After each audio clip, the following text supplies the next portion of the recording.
Bonjour, salam alaikum. Je suis Cheikh Moubarak Wade, manager général du Groupe Trust. Et comme je vous avais promis, nous allons continuer la démarche marketing, comprendre la démarche marketing. La dernière vidéo postée nous avait permis d'aborder une question qui est essentielle, celle du marketing étude ou bien celle de la phase de recueil des données stratégiques. Avant de lancer notre produit, et comme je disais, à cet instant, le produit n'est pas encore connu, n'est pas encore lancé, il faut des préalables.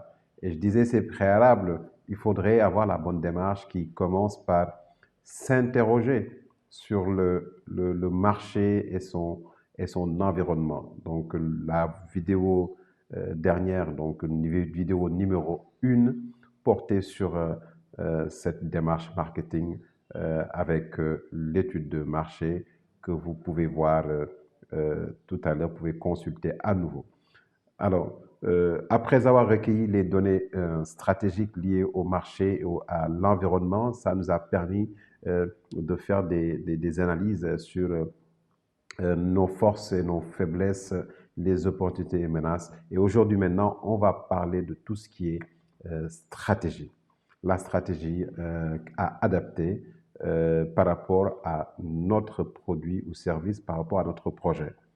En parlant de stratégie, ici, nous allons rapidement aborder la question de la segmentation. D'habitude, 80% des entreprises qui échouent se trompent de marché, mais on ne se trompe pas de marché naturellement, on se trompe de cible. Très souvent, on lance un produit, on achète, on se décide voilà, de faire du business, de faire de la vente, de parfums, de chaussures, etc. Et en lançant directement, sans pour autant nous interroger sur à qui est destiné ce produit. Dans la première étape, souvenez-vous, de l'étude du marché avec les besoins, on a eu l'opportunité de réfléchir, de nous orienter sur la psychologie de ce consommateur, de ses besoins et désirs, bien sûr. À ce niveau maintenant, une fois identifié, il faudrait maintenant que nous puissions faire la segmentation de notre marché. Le fractionnement en plusieurs groupes, entités homogènes parce que les besoins sont différents d'un client à un autre. Surtout aujourd'hui même à l'heure du numérique, du digital, où les besoins évoluent assez rapidement.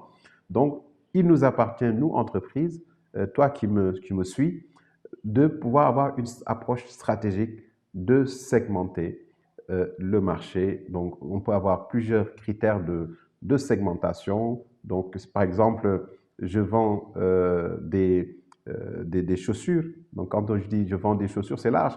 Donc, des chaussures, tout le monde a besoin de chaussures, mais tout le monde n'a pas comment dire, la même taille. Tout le monde ne va pas porter les mêmes chaussures. Selon les mêmes circonstances, parce qu'il y a différentes circonstances où on porte des chaussures. Donc, il faudrait pouvoir utiliser les critères de segmentation. Par exemple, la segmentation sociodémographique. Est-ce que moi, je vais segmenter mes chaussures en segmentation de sexe, hommes et femmes, et par rapport aux critères d'âge aussi? Donc, tout ça, ce sont des éléments qui sont essentiels.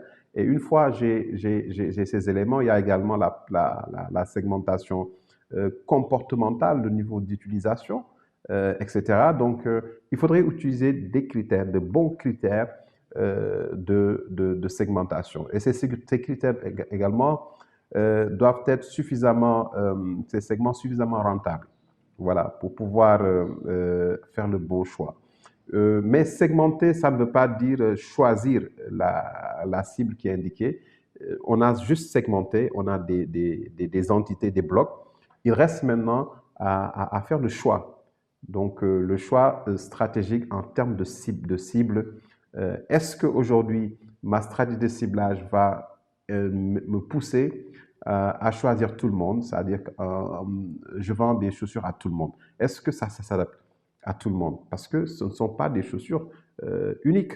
Donc, est-ce qu'aujourd'hui, je vais lancer la stratégie, ce qu'on appelle la stratégie indifférenciée, ne pas faire de différence entre les segments, ou bien est-ce que je vais faire la stratégie différenciée en identifiant pour chaque segment le produit ou bien les chaussures, le type de chaussures que je vais lui proposer. Ou bien la concentration, très souvent pour les PME, des entreprises qui viennent de lancer et qui veulent être dans l'optimisation, qui peuvent se concentrer sur un segment, la stratégie de niche, et de se concentrer. Alors, ou bien après cela aussi, on a ce qu'on appelle le positionnement, choisir son positionnement. Quelle est la place que je vais occuper dans l'esprit du consommateur? Ici, je vous recommande même de travailler sur la carte perceptuelle, donc de pouvoir positionner votre produit par rapport aux autres concurrents, ceux qui font la même chose que vous. Mais ce qui est intéressant ici, c'est qu'aujourd'hui, on ne peut pas faire une bonne stratégie marketing, l'approche stratégique, si on n'a pas bien travaillé la première étape qu'on avait vue la fois dernière sur les données stratégiques. Je vous parle tout à l'heure de positionnement. On ne peut pas parler de positionnement sans connaître la concurrence. Donc, l'étude de la concurrence, elle est importante.